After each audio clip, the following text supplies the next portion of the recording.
ولا يحزنك الذين يسارعون في الكفر إنهم لن يضروا الله شيئا يريد الله ألا يجعل لهم حظا في الآخرة ولهم عذاب عظيم إن الذين اشتروا الكفر بالإيمان لن يضروا الله شيئا ولهم عذاب أليم ولا يحسبن الذين كفروا أنما نملي لهم خير لأنفسهم إنما نملي لهم ليزدادوا إثما ولهم عذاب مهين ما كان الله ليذر المؤمنين على ما أنتم عليه حتى يميز الخبيث من الطيب وما كان الله ليطلعكم على الغيب ولكن الله يجتبي من رسله من يشاء فآمنوا بالله ورسله وإن تؤمنوا وتتقوا فلكم أجر عظيم۔ ان آیات کریمہ کا ترجمہ یہ ہے کہ اے پیغمبر، جو لوگ کفر میں ایک دوسرے سے بڑھ کر تیزی دکھا رہے ہیں وہ تمہیں صدمے میں نہ ڈالیں۔ یقین رکھو وہ اللہ کا ذرا بھی نقصان نہیں کر سکتے۔ اللہ یہ چاہتا ہے کہ آخرت میں ان کا کوئی حصہ نہ رکھے اور ان کے لیے زبردست عذاب ہے۔ جن لوگوں نے ایمان کے بدلے کفر کو مول لے لیا ہے وہ اللہ کو ہرگز ذرا بھی نقصان نہیں پہنچا سکتے اور ان کے لیے ایک دکھ دینے والا عذاب تیار ہے۔ اور جن لوگوں نے کفر اپنا لیا ہے وہ ہرگز یہ نہ سمجھیں کہ ہم انہیں جو ڈھیل دے رہے ہیں وہ ان کے لیے کوئی اچھی بات ہے۔ حقیقت یہ ہے کہ ہم تو انہیں صرف اس لیے ڈھیل دے رہے ہیں تاکہ وہ گناہ میں اور آگے بڑھ جائیں، اور آخر کار ان کے لیے ایسا عذاب ہوگا جو انہیں ذلیل کر کے رکھ دے گا۔ اللہ ایسا نہیں کر سکتا کہ مومنوں کو اس حالت پر چھوڑے رکھے جس پر تم لوگ اس وقت ہو، جب تک وہ ناپاک کو پاک سے الگ نہ کر دے، اور دوسری طرف وہ ایسا بھی نہیں کر سکتا کہ تم کو غیب کی باتیں بتا دے۔ ہاں، وہ اپنے پیغمبروں میں سے جس کو چاہتا ہے چن لیتا ہے۔ لہذا تم اللہ اور اس کے رسولوں پر ایمان رکھو، اور اگر ایمان رکھو گے اور تقوی اختیار کرو گے تو زبردست ثواب کے مستحق ہوگے۔ یہ آیات کریمہ بھی غزوہ احد کے بعد کے حالات کے سلسلے میں نازل ہوئی ہیں، اور صورتحال یہ تھی کہ غزوہ احد میں مسلمانوں کو جو دکھ پہنچا اور جو شکست کا سامنا کرنا پڑا اس سے کافروں کے حوصلے بڑھے تھے، اور انہی حوصلوں کے بڑھنے کی وجہ سے ایسا ہونے لگا تھا کہ مدینہ منورہ کے یہودی اور منافقین کفار مکہ سے مل کر کچھ ساز باز کرنے کی فکر میں تھے، اور مسلمانوں کو یہ اندیشہ بھی تھا کہ احد کی شکست کا غم تو اپنی جگہ ہے، لیکن آئندہ ان لوگوں کا باہمی گٹھ جوڑ کہیں مسلمانوں کو مزید نقصان کا باعث نہ بنے۔ تو اللہ تبارک و تعالیٰ اول تو ان آیات میں مسلمانوں کو یہ بتلا رہے ہیں کہ احد میں جو واقعات پیش آئے وہ کچھ خاص اسباب کے ماتحت تھے، اور اب آئندہ ان لوگوں کی کوششیں اور سازشیں مسلمانوں کے خلاف انشاءاللہ کامیاب نہیں ہوں گی۔ دوسرے بات، حضرات کو دل میں یہ خیال بھی آتا تھا کہ باوجود کہ یہ لوگ کافر ہیں اور ایمان کے خلاف، مسلمانوں کے خلاف سازشیں کر رہے ہیں، اللہ تبارک و تعالیٰ سے کھلم کھلا بغاوت کا راستہ اختیار کیے ہوئے ہیں، اس کے باوجود دنیاوی ساز و سامان کے اعتبار سے یہ لوگ اچھے خاصے خوشحال نظر آتے ہیں۔ مسلمانوں کے مقابلے میں ان کی مال ان کی شان و شوکت بھی زیادہ نظر آتی ہے، ان کا مال و دولت بھی زیادہ نظر آتا ہے، اور ان کے مقابلے میں اگر مسلمانوں کو دیکھیں تو وہ فقر و فاقے کی حالت میں ہے، دنیاوی اعتبار سے اسباب راحت ان کے پاس میسر نہیں ہیں، یہاں تک کہ غزوہ احد کے موقع پر بعض صحابہ کرام کو جب دفن کرنے کا وقت آیا تو ان کے لیے پورا کفن بھی مہیا نہیں تھا، بعض صحابہ کرام کو صرف ایک چادر میں کفن دیا گیا، وہ چادر بھی ایسی تھی کہ سر اگر ڈھکا جائے تو پاؤں کھل جاتے تھے اور پاؤں ڈھکے جائے تو سر کھل جاتا تھا۔ تو یہ شبہ بھی بعض اوقات دل میں لوگوں کے پیدا ہوتا تھا کہ کفار کو تو بڑا عیش و آرام میسر ہے اور مسلمان فقر و فاقے کی زندگی میں گزار رہے ہیں۔ تو ان تمام شبہات اور خیالات کا مداوع بھی اللہ تبارک و تعالی نے ان آیات میں فرمایا ہے۔ پہلے تو یہ فرمایا کہ لا يحزنك الذين يسارعون في الكفر، جو لوگ کفر میں ایک دوسرے سے بڑھ کر تیزی دکھا رہے ہیں وہ آپ کو صدمے میں نہ ڈالیں۔ انہم لن یضروا اللہ شیئا، یقین رکھو کہ وہ اللہ کا ذرا بھی نقصان نہیں کر سکتے، کیونکہ نفع و ضرر تو تمام اللہ تعالیٰ کے ہاتھ میں ہے۔ کوئی بھی سازش خود سے کامیاب نہیں ہو سکتی جب تک کہ اللہ کی مشیت اس کے ساتھ شامل نہ ہو۔ اور پھر آگے فرمایا کہ یرید اللہ اللہ یجعل لہم حظا فی الآخرہ، اللہ یہ چاہتا ہے کہ آخرت میں ان کا کوئی حصہ نہ رکھے، یعنی آخرت میں تو ان کو کچھ ملنے والا ہے نہیں، لہذا یہ جو دنیا کے اندر جو کچھ مال و دولت ان کے پاس ہے یا شان و شوکت ان کے پاس ہے تو یہ چند روزہ ہے، اور اس چند روزہ مال و دولت اور شان و شوکت کی وجہ بھی بعض اوقات یہ بھی ہوتی ہے کہ کافروں کو جو مسلمان نہیں ہوتے، ایمان نہیں رکھتے، اگر وہ کوئی نیکی کا کام کرتے بھی ہیں، کسی غریب کی مدد کر دی، کسی کو فائدہ پہنچا دیا، تو اللہ تبارک و تعالیٰ آخرت کے بجائے دنیا ہی میں ان کو بدلہ دے دیتے ہیں۔ تو اللہ تبارک و تعالیٰ یہ نہیں چاہتا کہ آخرت میں ان کے پاس ان کا کوئی حصہ ہو، جب یہ آخرت میں آئیں تو اللہ تعالیٰ کے ذمے ان کے کسی عمل کا بدلہ دینا ہو، جو کچھ بدلہ ہوتا ہے وہ یہیں پر دے دیا جاتا ہے۔ وَلَهُمْ عَذَابٌ عظیم، اور بالآخر ان کے لیے ایک زبردست عذاب تیار ہے۔ پھر اسی بات کو اگلی آیت کے اندر دوبارہ دہرایا کہ ان الذین اشتروا الکفر بالایمان، کہ جن لوگوں نے ایمان کے بدلے کفر کو مول لے لیا ہے، ان کا کیا، ان کی کچھ اٹھتی نہیں ہے، لن یضروا اللہ شیئا، وہ اللہ کو ہرگز ذرا بھی نقصان نہیں پہنچا سکتے۔ اور اللہ کو نقصان کیا پہنچائیں گے؟ اللہ کو تو کوئی بھی کسی حالت میں بھی نقصان نہیں پہنچا سکتا، لیکن یہاں سے بظاہر اشارہ اس طرف ہے کہ جو اللہ کے ولی ہیں،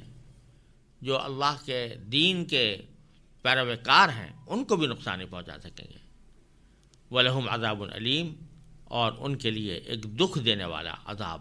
تیار ہے۔ پہلے فرمایا تھا کہ وہ لوگ جو کفر میں تیزی دکھا رہے ہیں، ایک دوسرے سے بڑھ کر تیزی دکھا رہے ہیں، اور دوسری آیت میں یہ فرمایا کہ جنہوں نے ایمان کے بدلے کفر کو مول لے لیا ہے۔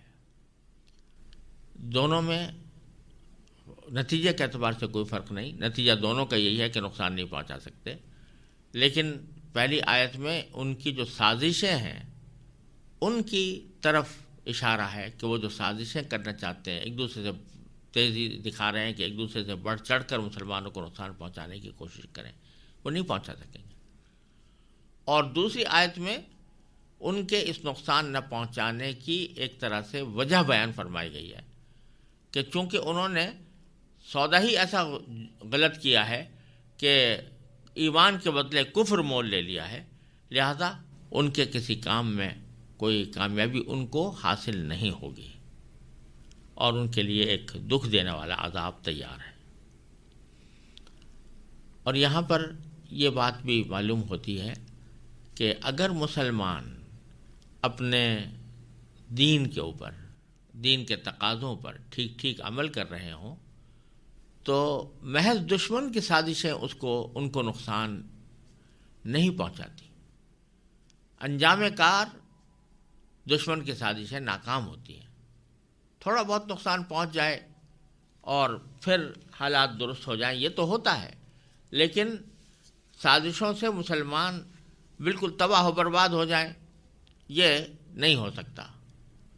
اور اس کی جب تک کہ وہ صحیح طور پر دین پر قائم ہے۔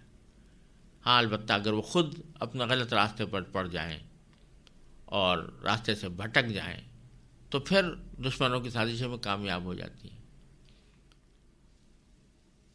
آگے فرمایا وَلَا يَحْسَبَنَّ الَّذِينَ كَفَرُوا أَنَّمَا نُمْلِي لَهُمْ خَيْرٌ لِأَنفُسِهِمْ، اور یہ کفر جن لوگوں نے اختیار کر لیا ہے وہ بھی ہرگز یہ نہ سمجھیں کہ ہم انہیں جو ڈھیل دے رہے ہیں وہ ان کی حق میں کوئی اچھی بات ہے۔ خیر لانفسہم، انما نملی لہم، حقیقت تو یہ ہے کہ ہم تو انہیں صرف اس لیے ڈھیل دے رہے ہیں لیزدادوا اثما، تاکہ وہ گناہ میں اور آگے بڑھتے چلے جائیں۔ ولہم عذاب مہین، اور آخر ان کے لیے ایسا عذاب ہوگا جو انہیں ذلیل کر کے رکھ دے گا۔ یعنی ان کو جو ڈھیل مل رہی ہے کہ باوجود ان کی نافرمانیوں کے، باوجود ان کی خطا کاریوں کے، باوجود ان کی دشمنیوں کے، اس کے باوجود اللہ تبارک و تعالی دنیا میں ان کو دولت بھی دے رہے ہیں، مال بھی دے رہے ہیں، عزت بھی دے رہے ہیں بظاہر، لیکن تو اس سے یہ نہ سمجھیں کہ یہ کوئی بہت اچھی بات ہے ان کے حق میں، بلکہ یہ تو بڑی خطرناک بات ہے، کیونکہ ڈھیل دینے کا معنی یہ ہے کہ اللہ تبارک و تعالیٰ اس کو اس کے حال پر چھوڑ دیتے ہیں، جس طرح بھی کر رہا ہے کرتا رہے، اس میں گناہ کر رہا ہے تو گناہ کرتا رہے، نافرمانی کر رہا ہے تو نافرمانی کرتا رہے، تو نتیجہ اس کا کیا ہوتا ہے کہ وہ گناہ میں اور آگے بڑھتا چلا جاتا ہے، اور جب گناہ کا ایک ڈھیر جمع ہو جاتا ہے تو پھر اللہ تعالیٰ کی پکڑ میں آ جاتا ہے، اور آخرت میں جا کر اس کے لیے ایک ایسا عذاب ہوگا جو اس کو ذلیل کر کے رکھ دے گا۔ اس سے معلوم ہوا کہ اگر کوئی شخص معصیتوں کے باوجود، گناہوں کے باوجود دنیا میں خوشحال رہ رہا ہے تو اس سے یہ نہ سمجھنا چاہیے کہ اللہ تعالیٰ اس سے راضی ہے، یا اللہ تعالیٰ اس کے اوپر دنیا میں اس لیے کرم کر رہا ہے کہ اس کی یہ گناہ خود بخود معاف ہو گئے ہیں، بلکہ حقیقت اللہ بچائے یہ ہوتی ہے کہ ایسے موقع پر اللہ تعالیٰ کی طرف سے ڈھیل دی جا رہی ہوتی ہے، اور یہ بڑی خطرناک بات ہے جو کسی انسان کو پیش آ سکتی ہے۔ اگلی آیتوں میں اللہ تبارک و تعالیٰ نے یہ فرمایا ہے کہ مسلمان جو اس وقت بظاہر دنیاوی اعتبار سے بدحالی کا شکار ہیں اور جنگ احد میں بھی ان کو دکھ پہنچا ہے، تو اس کی وجہ کیا ہے؟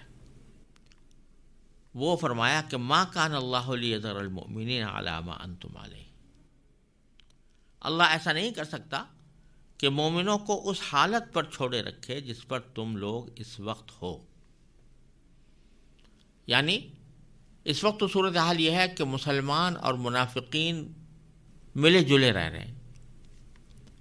بہت سے مسلمانوں کو پتہ نہیں کون منافق ہے کون نہیں ہے، وہ بظاہر دعویٰ اسلامی کا کرتے ہیں، مسلمانوں کے ہونے کا دعویٰ کرتے ہیں، تو اللہ تبارک و تعالیٰ چاہتا ہے کہ مسلمانوں پر بھی واضح ہو جائے کہ منافق کون ہے، لہذا وہ یہ چاہتا ہے کہ ناپاک کو پاک سے الگ کر دے۔ ناپاک سے مراد ہے منافقین اور پاک سے مراد ہے مسلمان، تو وہ کس طرح ادا کر دے، الگ کر دے، اس کا ایک طریقہ تو یہ تھا کہ اللہ تبارک و تعالی ہر مسلمان کے پاس ایک فہرست دے دے منافقین کی، اور جو کچھ وہ سازشیں کر رہے ہیں یا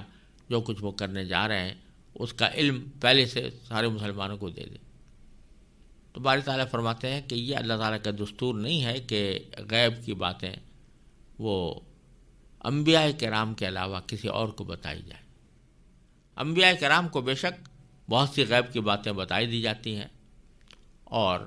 انبیاء کرام اس سے اللہ تعالیٰ کے دے ہوئے علم کے ذریعے باخبر ہو جاتے ہیں، لیکن عام آدمی